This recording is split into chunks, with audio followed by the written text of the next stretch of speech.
Hey guys, I want to show you this QuikLid that acts as a dustpan. Now, I saw this at Lowe's, and you can also get them on Amazon, and I'll put a link to this in the description below if you're interested in getting one.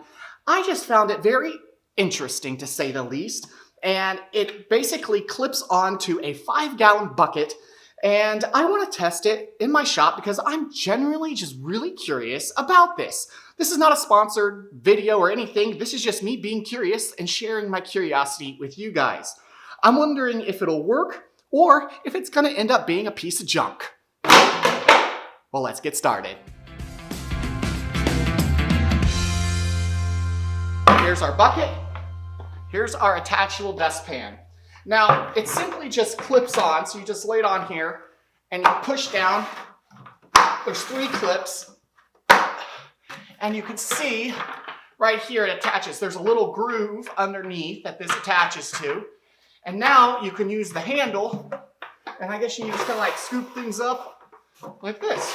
But we're gonna actually lay this on the ground, and we're gonna start sweeping into the bucket.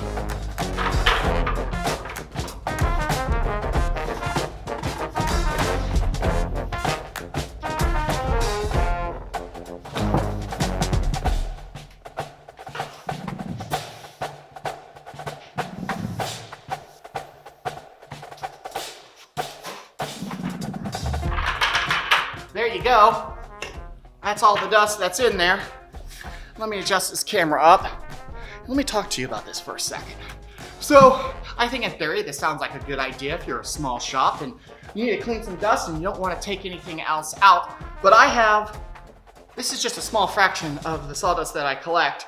And I imagine as this fills up, it's going to be a little bit harder to sweep things into. And I'm just going to end up taking this and dumping it into a bigger bucket anyway. So I guess it might save you a trip. You know, once your dustpan fills up, you only have so much and you gotta go dump it, sweep it up, dump it. So it might save you steps, but ultimately you're gonna have to dump whatever you have in this into a larger bucket or trash can. So, am I gonna use it? Probably not. I think I'd just use a regular dustpan and take the extra steps. I gotta burn some calories anyway and get in shape. It takes a lot to look this good wearing this awesome shirt. Now, if you like this shirt, I have one available for you. You can get it in the description, and I illustrated it myself. So don't hurt my feelings, please get one. Well, I hope you liked this video. If you did, smash that thumbs up button for me. And if you haven't already, consider subscribing. No pressure. Till next time, guys, I'll see you later.